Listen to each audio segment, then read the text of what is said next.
இப்போ இன்னைக்கு என்னோட காலை வேலை என்னன்னு பார்க்கலாமா? இன்னைக்கு காலையிலே நான் இப்போ என்ன செய்யணும்னு பார்த்தீங்கன்னா, இது வந்து சாம்பார் பொடிக்கு தாங்க வறுத்துக்கிட்டு இருக்கிறேன்.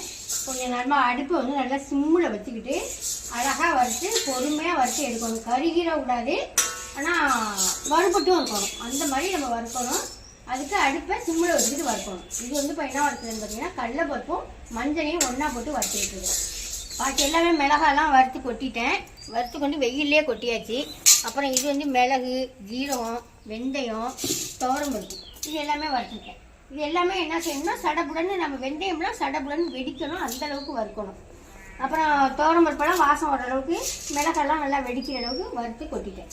இப்போ இதையும் நல்லா செவக்க வறுத்து கொட்டிட்டு, அப்புறம் மல்லி இன்னும் வறுக்கலை. மல்லி பாக்கெட் கிடக்கு. இந்த மல்லி பாக்கெட்டுக்கு வறுத்து எல்லாத்தையும் வெயிலில் கொண்டு கொட்டிட்டு, நம்ம தான் திருவமில்லி போட்டோமா அதில் கொண்டு போய் சாயங்காலமாக அரைச்சி பண்ணிடலாங்க. எண்ணத்தை தான் நம்ம வறுத்தாலும் நல்ல வெயிலில் வச்சு எடுத்தோம்னா அது ஒரு தனி டேஸ்ட்டு தாங்க. எனக்கு 2 நாளாக கொஞ்சம் உடம்பு சரியில்லை. அதனால இன்னைக்கு என்ன சமையல் செய்யுது, என்ன 2 3 நாளாகவே சாப்பாடே சரியில்லைங்க. எல்லாம் என்ன இப்படி இருக்கீங்கன்னு கேட்குறீங்க. இன்னைக்கு மதியம் நம்ம வீட்டில் என்ன சமையல்னு பார்த்தீங்கன்னா, இதெல்லாம் வறுத்து வெயிலில் போட்டு, அப்புறம் என்னப்பா ரசப்பொடிக்கு வேறு எடுத்து வச்சிருக்கியா? ஆமாம், ரசப்பொடி இருக்கணும். ஆமாம், ரசப்பொடிக்கு வேறு எடுத்து வச்சிருக்கு போல இருக்குது. அதையும் எல்லாம் வறுக்கிற ஐட்டம் தான். ரசப்பொடிக்கும் சாம்பார் பொடிக்கும் கம்ப்ளீட்டாக வறுத்து தான் அரைக்கணும்.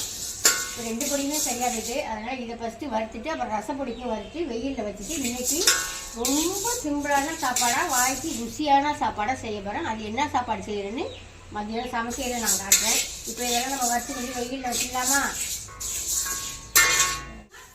அப்புறம் வந்து ரொம்ப பேர் நம்ம திருவமில்லை எங்கே வச்சுருக்கீங்கன்னு அட்ரஸ் கேட்டுக்கிட்டே இருக்கீங்களாம். அது வந்து நம்ம அண்ணார்குடியிலேருந்து திரும்பக்கோட்டை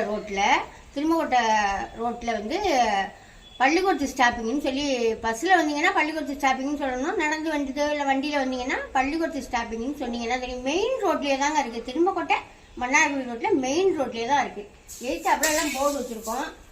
மாங்கனி பிள்ளையார் கோயில்னு கேட்டிங்கனால தெரியும், எல்லாருக்கும் தெரியும். அசேஷம் பள்ளிக்கூட ஸ்டாப்பிங்னு சொல்லணும். அப்புறம் மெயினாக வந்து அன்னை மாதா காலனின்னு சொன்னீங்கனால தெரியுங்க. அந்த காலனியில் தான் நாங்கள் வச்சுருக்கிறோம். மெயின் ரோட்டில் தான் இருக்குது. வேணுங்கிற நீங்கள் வந்து அரைச்சிக்கலாங்க. ஆனால் எப்படி காய வைக்கணும்னு நான் ஏற்கனவே நிறைய வீடியோவில் சொல்லியிருக்கேன். அதே மாதிரி தாங்க, மிளகாய் அள்ளி காய வச்சு 3 நாளைக்கு 4 நாளைக்கு காய வச்சு அள்ளி நொறுக்கணும்னா மிளகாய் நம்ம கையில் நொறுங்கணுங்க. அப்போ மட்டும்தான் நம்ம திருவையில் அரைக்கலாம். நீங்கள்லாம் 1 நாள் காய்ச்சல் 2 நாள் காய்ச்சல்லாம் கொண்டு போனீங்கன்னா அரைக்க முடியாதுங்க. திருப்பி விட்டுருவாங்க. நல்லா காஞ்சிருந்தா மட்டும் அரைச்சி கொடுப்பாங்க. ஃப்ரெஷ்ஷாக உங்களுக்கு தூள் வேணும், கலர் மாறாமல் வேணுங்கன்னா நல்லா காய வச்சு கொண்டு வாங்க. அவ்வளோதாங்க. இந்த மிளகாய் மல்லியெல்லாம் இப்போ வறுத்து கொண்டு கொட்டிட்டு ரசப்பொடியும் வறுத்துட்டு அப்புறம் நம்ம மதியம் சமையல் என்னன்னு பார்க்கலாம். இது சாம்பார் பொடிடி. சாம்பார் பொடிக்கு வறுத்து நாங்கள் கொண்டு அங்கே ஒரு மில்லு இருக்குது. அந்த மில்லில் போய் அரைச்சிட்டு வந்துடுவோம். அங்கே இன்னொரு மில்லு இருக்குது. நாங்கள் அங்கே போய் அரைப்போம். எங்கடி அரைக்கணும் இப்போ? அப்புறம் அம்மாச்சி சொல்கிறாங்க பாரு, வேற எங்கேயோ போகிறேன்னு சொல்லிடு. நீ வேற எங்கேயும் போகக்கூடாது, அம்மா கிட்ட தான் அரைக்கணும் அப்படின்னு.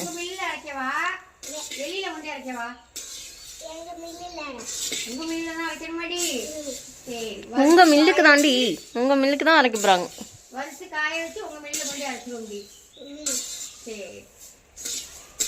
என்ன சாப்பிட்டுட்டு இருக்கீங்க? என்ன சாப்பிட்டீங்க?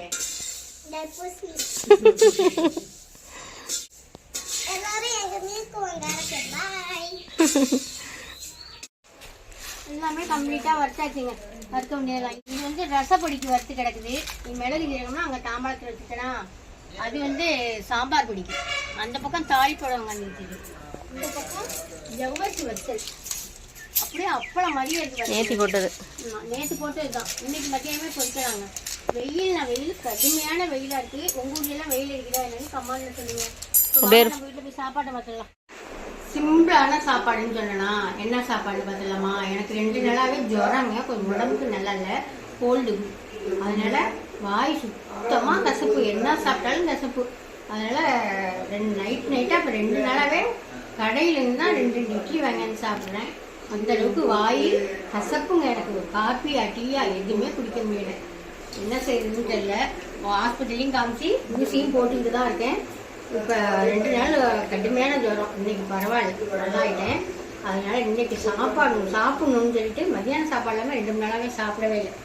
இன்றைக்கி வந்து என்ன செஞ்சுருக்கேன்னா வெங்காய ரசம், வெங்காயம், பட்டை மிளகா, பெருங்காயத்தூள் போட்டு சின்ன வெங்காயம் போட்டு தாளிச்சிருக்கேங்க. இந்த வெங்காய ரசம் எப்படி வைக்கிறதுன்னு பார்த்தீங்கன்னா, நான் வெந்தயம் வெடிக்க விட்டு நல்லா வெறும் புளி தண்ணி வந்து கரைச்சி வச்சுக்கணும். கரைச்சி வச்சுட்டு எண்ணெய் சட்டியை சூடு பண்ணி 1 ஸ்பூன் எண்ணெய் ஊற்றி நல்லா எண்ணெய் சூடானதுக்கு உட்பாடு வெந்தயம் 2 கடுகு போட்டு நல்லா வெடிக்க விட்டு சின்ன வெங்காயம் நல்லா இவ்வளோ சின்ன வெங்காயம் அரிஞ்சிக்கலாம். அரிஞ்சு நல்லா வதக்கிட்டு பட்டை மிளகாயும் எடுத்து காரத்துக்கு தகுந்த மாதிரி பட்டை மிளகாய் போட்டு செவந்ததுக்கு உட்பாடு நம்ம கரைச்சி வச்சுருக்க புளி தண்ணி அதில் ஊற்றிக்கணும். அப்புறம் நல்லா நம்ம அந்த ரசம் வந்து கொதிக்க விடக்கூடாது. இது வந்து ஒரு கொதி விடணும். ஏன்னா புளியாது, அதனால் ஒரு கொதி விட்டோம்னா தான் இந்த புளிப்பு அந்த வாடை போகும், பச்சை வாடை போகும். அதனால் கொதிக்க விட்டு கருவேப்பிலையெல்லாம் போட்டு சூப்பராக நல்லா சாப்பிட்லாங்க. தக்காளி ரசத்தோட இது நல்லா அருமையாக இருக்கும். அதுக்காக என் வாய்க்கு இதமாக இன்றைக்கி இந்த ரசம் வச்சுருக்கேன். அப்புறம் தொட்டுக்க என்னென்னு பார்த்தீங்கன்னா உருளைக்கிழங்கு தாங்க. உருளைக்கிழங்கு தான் வறுக்க போகிறேன். இது இப்போ எண்ணெய் விட்டு வதக்கிட்டு கொஞ்சமாக தண்ணி விட்டு வேக வச்சுருக்கேன். நல்லா மொரன்னு வறுத்துவேன். நான் வறுத்துட்டு காமிக்கிறேன். இந்த பக்கம் வந்து சாதம் வந்துக்கிட்டு இருக்குங்க. இப்போ எல்லாம் சமைச்சிட்டு பார்ப்போமா? சமைச்சு முடிச்சுட்டு வெளியில் வந்தால் ஒருத்தவங்க தெரிஞ்சவங்க இங்கே கொண்டுட்டு வந்துட்டாங்க. இது என்னன்னு பார்த்தீங்கன்னா பிளாக்கான்னு நினைச்சாதீங்க. பிளாக்கா எல்லாம் கிடையாது. பிளா மூசு பிஞ்சுன்னு சொல்லுவாங்களே அது. இதுவே கொஞ்சம் பெருசு தான். இது பிளா மூசுன்னா இப்படி சின்னதாக இருக்கும். அதை தான் சமைக்கலாம். அதுதான் சமைக்கலாம். அது எப்படி சமைக்கிறது பார்த்தீங்கன்னா மட்டன் குழம்புலாம் அப்படின்னா அந்த மாதிரி வைக்கணும். நம்ம ஒரு நாள் பிரியாணி செஞ்சோம்ல. ஆமாம், ஒரு நாள் பிரியாணி செஞ்சோம்ல சூப்பராக. நான் ஒரு நாள் பிரியாணி செஞ்சேன். போன வருஷத்துல ஒரு நாள் பிரியாணி செஞ்சேன். சின்ன பீஸாக மட்டன் பீஸ் மாதிரி கட் பண்ணிட்டு. ஆனால் மட்டன் பிரியாணி மாதிரியே தாங்க இருந்தது. அவ்வளோ சூப்பராக இருக்குது. இது என்னமோ பெருசாக இருக்குது. இதை கொண்டு கொடுத்துருக்குறாங்க. இதை சமைக்கலாம்னு சொல்லி இதை கட் பண்ணி இந்த முள்ளாக இருப்பாங்க. இதெல்லாம் எடுக்கிறதுக்குன்னா இப்போ எனக்கு டைம் கிடையாது. ஏன்னா இது எடுக்கணும்னா இது 1 மணி நேரம் தனியாக நம்ம வேலை செய்யணும். கையில் எல்லாம் அந்த பால் ஒட்டிக்கிட்டு எடுக்கவே முடியாது. அதனால இதை இப்போ நாளைக்கு இது பார்க்கலாம். இது என்னாச்சு செஞ்சேன்னா உங்களுக்கு நான் காமிக்கிறேன் என்ன செய்யுதுன்னு. இதை என்ன செய்கிறதுன்னு பார்த்தீங்கன்னா, இது மூசு கிடச்சிதுன்னா மார்க்கெட்லாம் கிடைக்கும். அதை வாங்கிட்டு வந்து இந்த தோடை மேலே உள்ள தோடெல்லாம் சீவி எடுத்துட்டு சின்ன பீஸாக உருளைக்கிழங்கு மாதிரி 4-5 கட் பண்ணிடுங்க. கட் பண்ணி வெந்நீர் போட்டு அவிச்சிட்டு நல்லா குறைவாக அவிக்காது, ஓரளவுக்கு அவிச்சிட்டு அதை எடுத்து உடச்சி பார்த்தீங்கன்னா அப்படியே சிக்கன் மாதிரி இருக்கும். சிக்கன் மாதிரி வரும். அதை எடுத்து அப்படியே நல்லா ஆற வச்சு அவிச்ச பீஸ் எடுத்து ஆற வச்சுட்டு ஆற வச்சு பிற்பாடு எடுத்து ஒரு பிளேட்டில் உடச்சி விட்டிங்கன்னா அப்படியே உதிரியாக இருக்கும். அதில் என்ன செய்வீங்கன்னா கடுகு உளுத்தம்பருப்பு போட்டு பட்டை மிளகாய் போட்டு தாளித்து கொட்டி, எப்போதும் நம்ம கடுகு உளுத்தம்பருப்பு போட்டு தாளிப்போம்னா அது மாதிரி தாளிச்சிட்டு பட்டை மிளகாய் கார்த்திக்கு தகுந்த மாதிரி பட்டை மிளகாய் போட்டுக்கோங்க. போட்டு தாளிச்சிட்டு சின்ன வெங்காயம் பெரிய வெங்காயம் என்ன வெங்காயம் இருக்கோ அதையும் போட்டு நல்லா தாளிச்சிட்டு நம்ம இந்த பிளா மூசை வேக வச்சு உதுத்து வச்சுருக்கோமா அதையும் தூக்கி அதில் கொட்டி நல்லா வதக்கி விட்டு இறக்க போகிற பக்கத்தில் நல்லா தேங்காய் போட்டு இறக்கிட்டிங்கன்னா அவ்வளோ சூப்பராக முட்டைப்பொடி மாஸ் மாதிரி இருக்கும். முட்டைப்பொடி மாஸ் மாதிரி கிடைச்சதுன்னா கண்டிப்பாக செஞ்சு பார்த்துட்டு நான் சொன்னது மாதிரியே செஞ்சு பார்த்துட்டு எப்படி இருக்குன்னு கமெண்ட்டில் சொல்லுங்கள். நான் இது செஞ்சேன்னா உங்களுக்கு காமிக்கிறேன். நான் பெருசாக இருக்குதுன்னு எனக்கு டவுட்டாக இருக்குது செய்யலாமான்னு. ஆனால் கட் பண்ணி பார்த்தா தெரியும் இது செய்யலாமா செய்யக்கூடாதான்னு.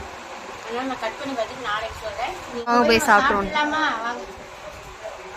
இப்போ வாங்க என்னென்ன சமைச்சிருக்கேன்னு பார்த்துக்கலாமா. எப்போதும் போல் வெள்ளை சாதம், தயிர் பார்த்தீங்களா, நல்லா பசுமாடு பால் வாங்கி நல்லா தயிர் ஊற்றி வச்சுருக்கேன். காலையில் தயிர் ஊற்றிருந்தாங்க. இந்த மாதிரி தயிர் தான் எனக்கு பிடிக்கும், ரொம்ப பிடிக்கக்கூடாது. அப்புறம் உருளைக்கிழங்கு வறுத்து வச்சுருக்கேன். அப்புறம் நம்ம வீட்டில் போடுற கிள்ளு வத்தல், கொத்தரங்காய் வத்தல் பொடிச்சு வச்சுருக்கேன். அப்புறம் வெங்காய ரசம். இவ்வளோ தாங்க இன்றைக்கி நம்ம வீட்டில் மத்தியான சாப்பாடு. காலையிலே எப்போதும் போல் வடவும், இன்றைக்கி என்ன வடகம் போட்டோம், சவ்வரிசி வத்தல் போட்டாச்சு. அவ்வளோதாங்க இன்றைக்கி மத்தியானம் வரையும் நம்ம வேலை. இப்போ சாப்பிட்டுட்டு ரெஸ்ட் எடுக்க வேண்டியதான். அப்புறம் உங்களுக்கு மற்றபடி மசாலா ஐட்டங்கள் எல்லாமே நம்ம வீட்டு மில்லில் ஃப்ரெஷ்ஷாக அரைச்சி ஃப்ரெஷ்ஷாக கொடுத்துட்ருக்கோம். அப்புறம் வத்தல் வடகம் எது வேணுமோ மேலே உள்ள நம்பருக்கு வாட்ஸ்அப் பண்ணி வாங்கிக்கலாம். அடுத்த வீடியோவில் பார்ப்போம். பாய்.